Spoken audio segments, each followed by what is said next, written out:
Thank you, Sheila. Thank She you. said that she may move down toward the aisle depending on how this conversation goes. But I want to read something to you just to set the context for why a discussion with Sheila Nevins and her sight on things is so important. This book, you've got to buy it.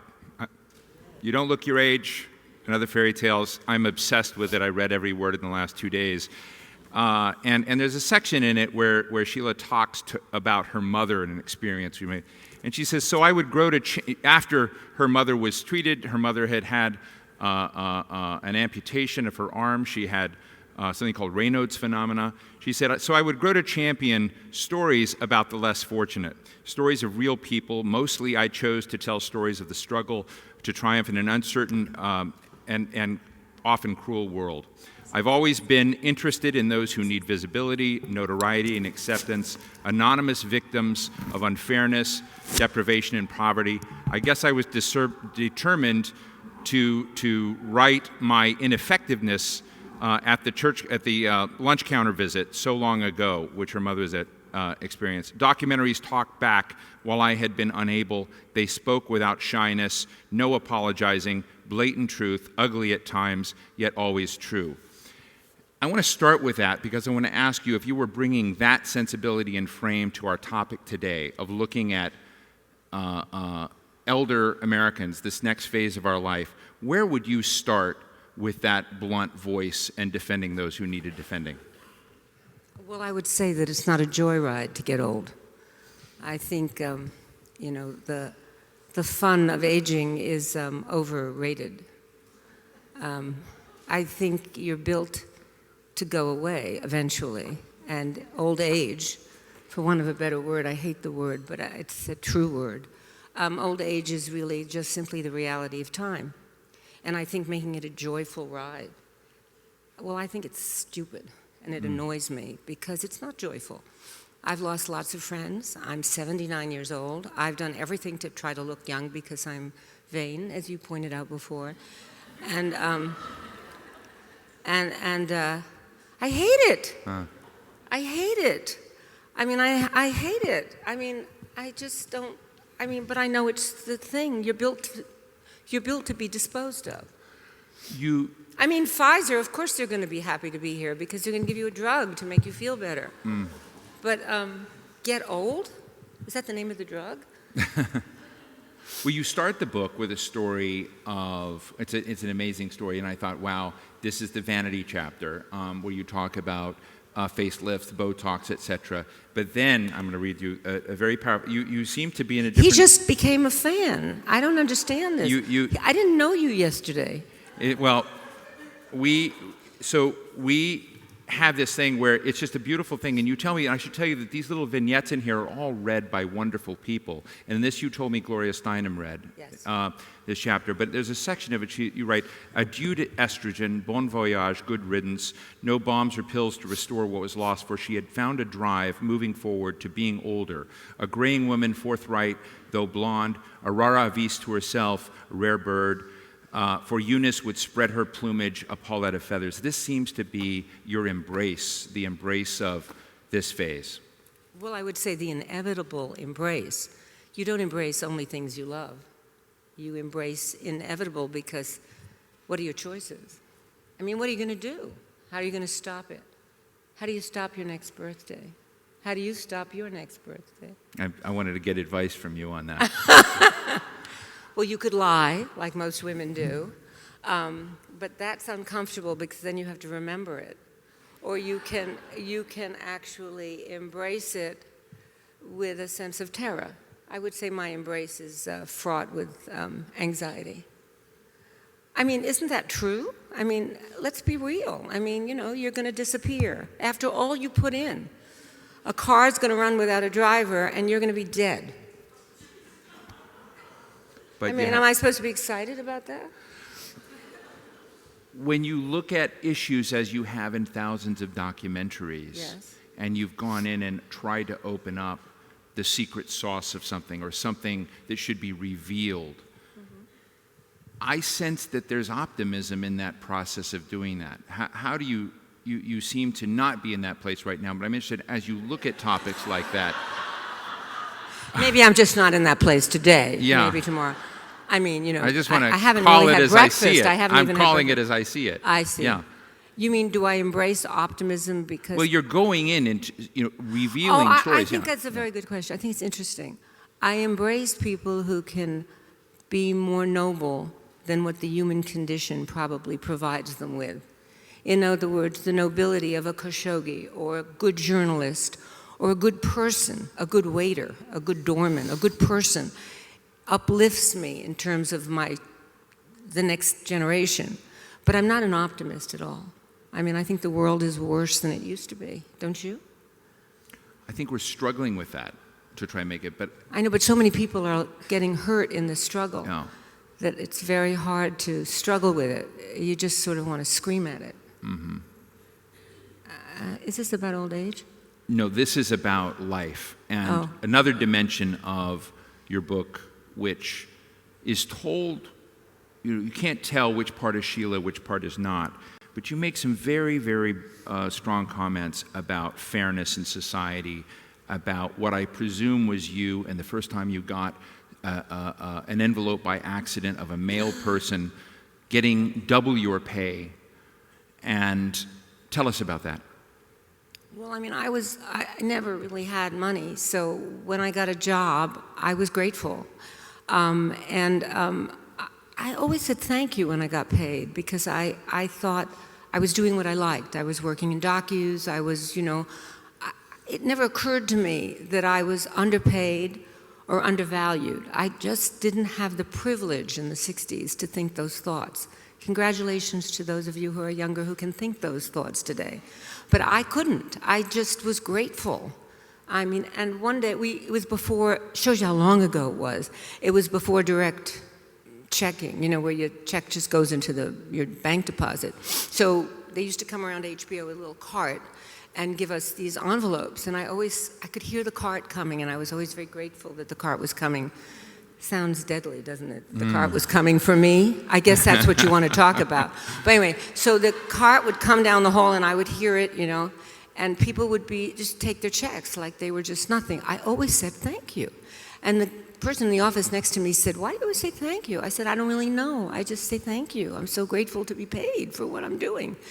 Anyway, one day I took the envelope, threw it in my bag, and when I got home, I always checked the number on the check.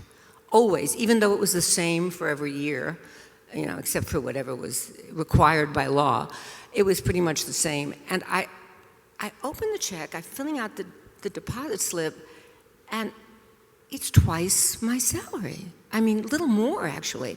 And I thought, maybe it was 4 weeks instead of just every other week. And then I looked, it wasn't my check. It was a check of the man in the hall opposite me, who did less than I did, who was there less time than I was, and who was really good at his job, and so was I. And I was very upset. And of course I cried. I didn't know how to not cry then. And I remember calling my girlfriend from Barnard, and she said, "Well, that's just the way it is, Sheila." And the next day I really did get the courage from other people to go to the head and say, "This isn't fair." And I did get a bigger check. And that was the first day I ever fought back. Now I'm in a fighting mood, but then I wasn't. Well, the tenaciousness that I felt in that moment, and as you said, I want the rights to my own body, I want equal rights, I want equal pay. This is from your book. I want to reflect on some of the topics we've been talking about today, whether or not we've framed this right, whether ageism, whether the biases that we built in can be tackled to some degree by some of the tenaciousness that you brought to your career and what you've done. I'm sort of interested in what advice and counsel you can give to people who have fallen into places that society has stuck them. Good question. I think some people are luckier than others. I think physically I've been lucky. I mean, I haven't had any terminal disease yet, but I certainly have been surrounded by the loss of friends, surrounded by terrible illnesses in other people. I don't know how you overcome that, except to say it's part of the inevitable. I don't welcome anything. I'm grateful for everything. I would like to feel that I wake up tomorrow and I say, you know, like you read in all those things, like, ever since I had whatever disease, when I wake up in the morning, I'm so happy to be alive. That doesn't happen. I'm still as trivial, superficial, and annoyed by little occurrences as I was when I was 25. So I don't think that I have really incorporated any new philosophy in aging, except that I've always been tenacious. But when it becomes time, I think I will be equally tenacious to say goodbye as I am to say hello. You have some delicious chapters in here about revenge. This is a one-day fan. And resentment. One day. Yeah. But and you know what the term frenemy is? I love this chapter here. So frenemies are false friends. And you write a chapter in here about keep frenemies away from funerals, Yes. essentially. And you write at the end of this particular chapter, P.S., make sure that you make a notation in your will that the frenemy, who can be named at this point, is not allowed to speak at your memorial service. Leave them out, no matter how tearful they are at your demise. Their moans and shrieks are for effect. This frenemy is deadly before the fact. Death is real and honest. Leave this most meaningful goodbye to friends alone. Who are you thinking about here?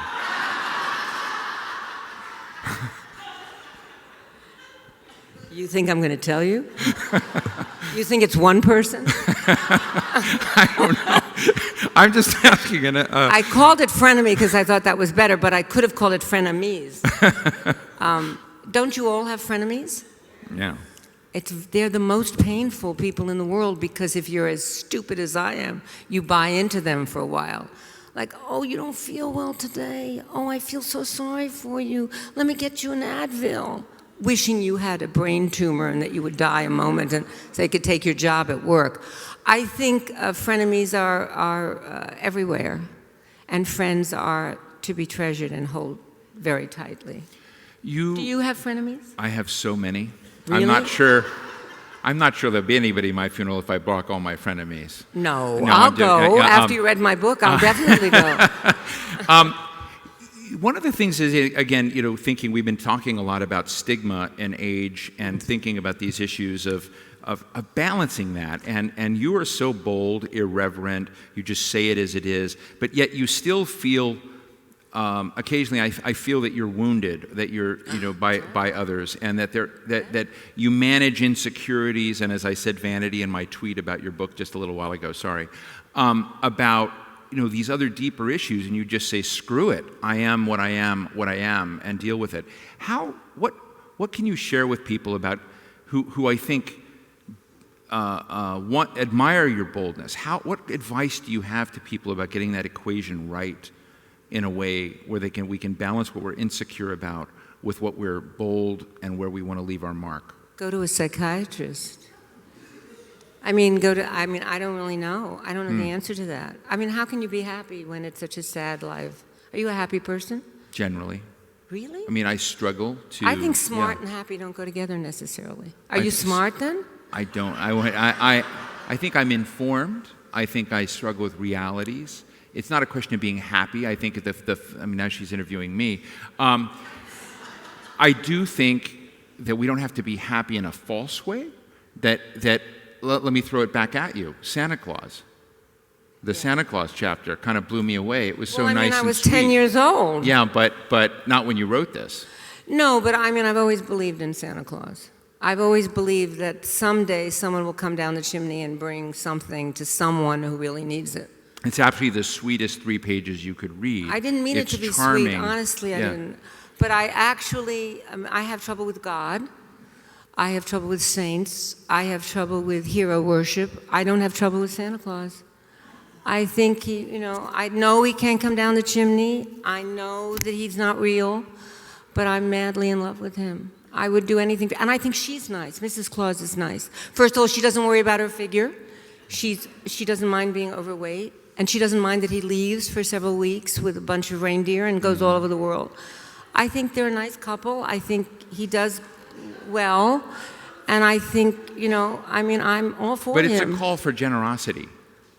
Well, you see everything in a deep way. I'm not as deep as you are. Where did you go to school? Did you Let me get ask good you another grades? question here. One of my Very heroes is Larry smart. Kramer. I hope many of you know Larry Kramer. In my book, Saved Millions of Lives, raised everything going on with the AIDS epidemic, HIV, and really activism, health activism for anyone who is, down and out, and what we need to do to change society. But you were close friends with Larry. You visited him in the hospital, and you write this bit. We had nothing yet everything in common, raging insecurities. He encouraged me to write some stories, so I did, and then I wrote more, and he said they were good. Did this book come from your conversations with Larry It's Kramer? very interesting. I wrote him a poem once to tell him how much I loved him because I thought he was dying, and so I wrote a poem. And I read it to him. He didn't die. He's still very much alive, and I love him dearly. And so I wrote him a poem. And every time I would tell him a story, or when I would visit him, or I actually made a documentary about him called Love and Anger. And somehow he said, you remember that story you told me about so-and-so? Or you told me about that guy at work that the young woman slept with? And, why don't you write it? And I said, well, okay. So I basically did. And he was very encouraging to me. I thought he was going to be difficult because everyone said he was impossible. He is totally and completely impossible, and totally and completely generous and wonderful. We have maintained a very strange and interesting friendship. Anyway. Let me just, before I go to all of you, ask He you. hates being old. He complains about it all the time. He's 83. He hates it. Hates it. And you did a doc on him, right? Yes. So what docs, just before I go to all of you, haven't you yet done that you want to do? I don't know the answer to that. I certainly don't want to do one about the glories of old age. Is that okay? So anyone here who wanted to fund it, you can fund it with someone else. No, what haven't I done that I want to do? I'd like to do something about marijuana. I'd like to do something about why it's been held back from us for so long, when it can bring so much relief to so many people and it's been known. I'd like to talk about pharma and their resistance. I don't really know. I like wounded. I like wounded people. Is anyone here wounded? Well, if you are, you wouldn't know it anyway. But I like wounded. And you wanted to read a section. Do you want me to? Yeah. Do you want me? Yeah. We're a very strange audience. I think they'd rather hear you reading your Yeah. book than me reading your book. Yeah, I'll hold this for you. I have to hold Here. it and read it? Yeah, you go ahead. Even when I was young, I couldn't do that. Okay. It's called What's in a Name, and it's one of my little stories about aging. What's in a name? So what if I don't remember his or yours? So what's it to you? I refuse to panic, but I do. A senior moment? Fuck that. I pretend I don't care to remember, though I search with desperation. Whose and whatchamacallits are you? Am I losing it? Am I denying serious forgetfulness? Could this be a critical future sign of my decay? Or am I forgetting this him because there are more important things to remember? Like my dog Bogey. I never forget him, or Casablanca, or Humphrey, or Lauren, because they have a permanent place in my heart. You, anonymous man at this party I'm at, I know what you do. You're in my business, you work in television. I even know what I think of your work. So I'll pretend I know your name with this game. Me. Hi, how's your work going? He. Great, you look great. Me. Thanks, fabulous tie. Who's the designer? He. Gucci. Me. Expensive. The mic is here. Did you hit it? Okay. Me. Expensive. Ha, you must be doing well. He. My wife bought it. He's married. Who is he? Ha ha ha. I laughed again, and we laughed together, old friends, one nameless. As a matter of fact, in my silent thoughts, I imagined this known unknown stranger's name was often subject to debate during his gestation. His mother said, "I like the name Roger," and his father said, "Never." And then his father said, "I like Peter." It was after his dead stepfather. And his mother said, "No, Alex," after my grandfather, who was blood and was a reputed violin maker. And his father said, "Alex, never, never."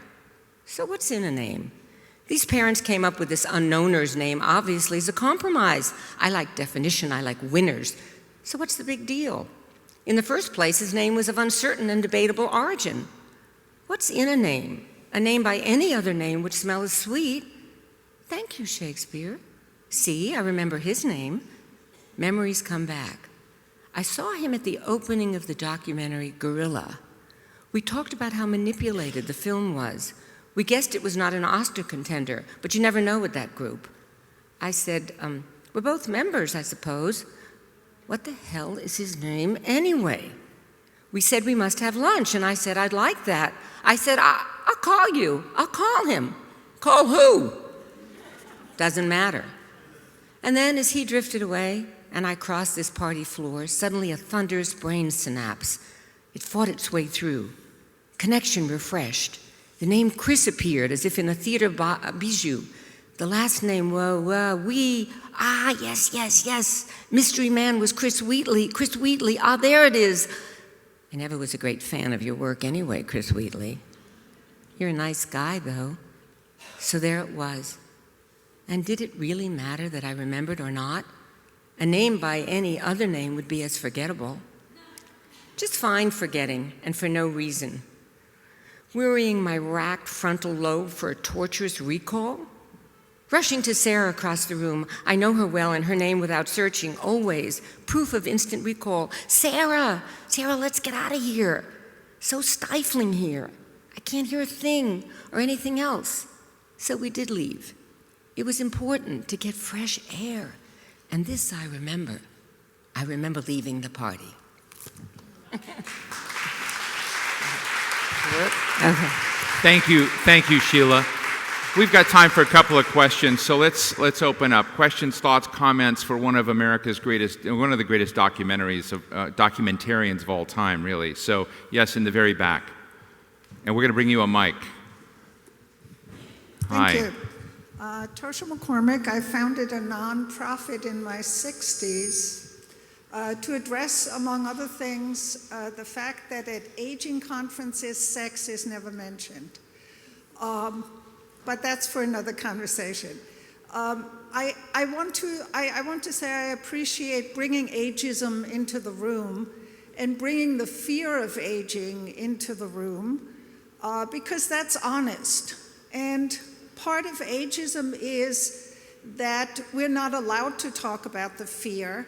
It's an existential fear. You are going to be dead at the end of aging. And there are good ways, hopefully, to get older, but you are losing people all along the way. Right. And as a writer I love said, it's the constant presence of absence of other people that now kind of your life has to shape around. I love the framing. I'm going to ask you to pose a question. I've made a comment. I appreciate what you're saying is what I mean. You know, Thank you it so occurred much. to me when you were talking that really these conferences should be called Facing Death.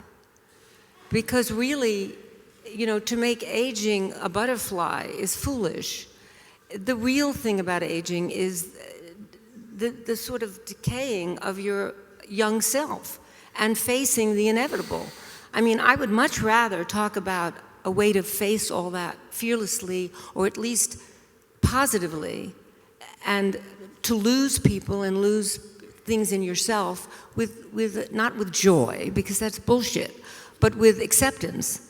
I think it's time to rename these things. You know, I think it's just wrong to say old age like it's, you know, a lollipop. It isn't. It just fucking isn't. Did they give lollipops here at the end? That's great. No. Well, let's take one last right here. Hi, my name is Jane Marks. I'm 74, and I've recently become a conscious breather. And through breathing, deep breathing, I'm able to face all my anxieties with patience and clarity of thought. And I'm very curious, why doesn't anyone ever bring up the essence of true breathing as life hands us lemons and lemonades? Thank you. You have to answer that one. I'm not sure I understand it. The question is, I think our friend in the audience is talking about the way that she has addressed a lot of the anxieties is by becoming what she calls a conscious breather. I don't want to Breather? minimize Well, I it. have a book in my for book, you it's here. like some people use yoga or they use other Right. ways to find a pathway to deal with some of these issues. And why aren't we?